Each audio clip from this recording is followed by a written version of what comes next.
Assalamualaikum teman-teman.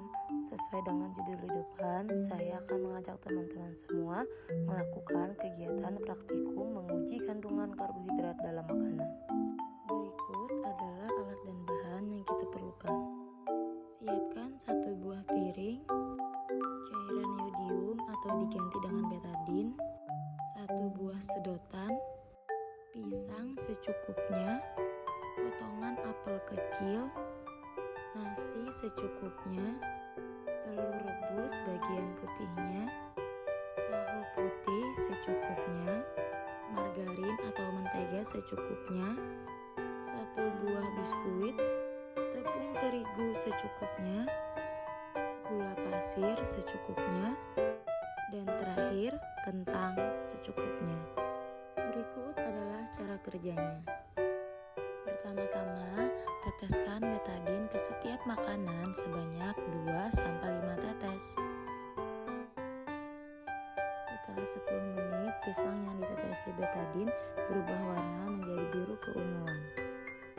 Selanjutnya, betadin pada apel tidak berubah warna. Nasi yang ditetesi betadin berubah warna menjadi biru pekat. Selanjutnya, betadin pada margarin tidak berubah warna. Betadin pada tahu putih juga tidak berubah warna. Sama halnya dengan tahu, betadin pada telur rebus warnanya tidak berubah. Selanjutnya, biskuit yang ditetesi betadin berubah warna menjadi biru kehitaman. Sama halnya dengan biskuit, tepung yang ditetesi oleh betadin berubah warna menjadi biru kehitaman. Lalu, betadin yang ada pada gula juga tidak berubah warna. Dan yang terakhir, kentang yang ditetesi betadin berubah warna menjadi biru tua. Berikut adalah tabel hasil pengamatan dari praktikum yang telah saya lakukan. Dapat disimpulkan, kandungan zat makanan atau karbohidrat dalam suatu bahan makanan dapat diidentifikasi melalui sebuah pengujian menggunakan larutan betadin. Hasil pengujian akan menunjukkan perubahan warna pada bahan makanan yang telah ditetesi betadin menjadi biru tua, biru keunguan, hingga biru kehitaman. Semakin pekat warna birunya, semakin tinggi kandungan karbohidrat pada makanan tersebut.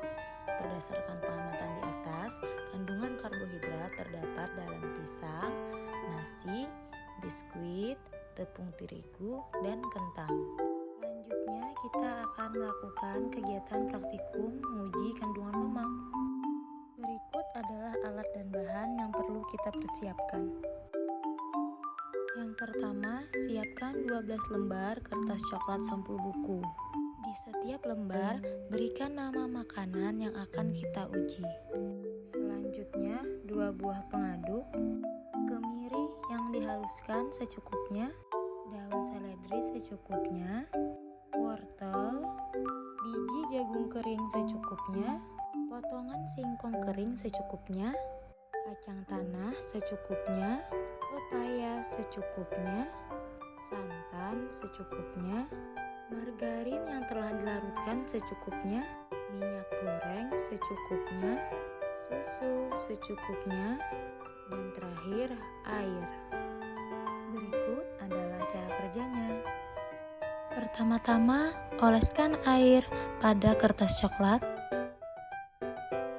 Lalu, oleskan juga minyak goreng pada kertas coklat. Selanjutnya, diamkan selama 10 menit. Setelah 10 menit, kita periksa keduanya dengan menghadap cahaya. Ternyata, kertas yang ditetesi minyak, dia akan meninggalkan bekas minyak. Sedangkan kertas yang ditetesi air tidak meninggalkan noda bekas sama sekali.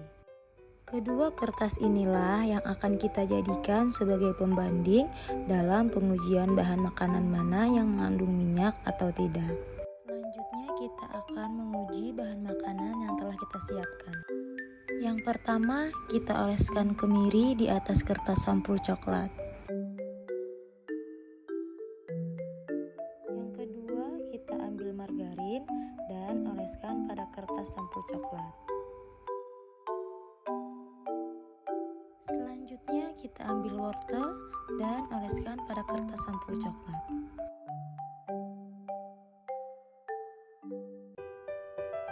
Begitupun selanjutnya, kita lakukan hal yang sama pada setiap bahan makanan yang sudah kita siapkan.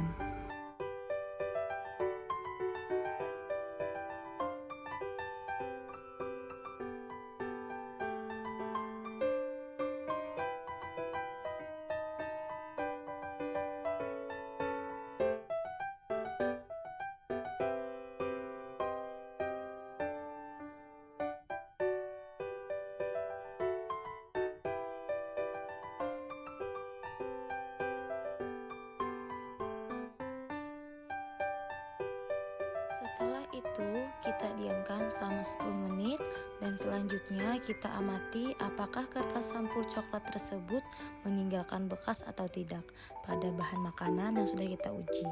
Setelah 10 menit, kita akan cek kondisi kertas tersebut menggunakan bantuan senter.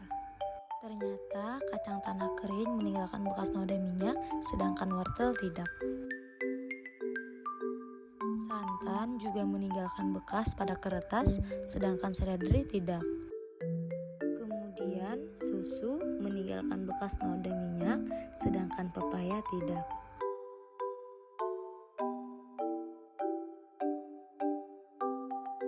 Margarin juga meninggalkan bekas noda minyak, sedangkan singkong kering tidak.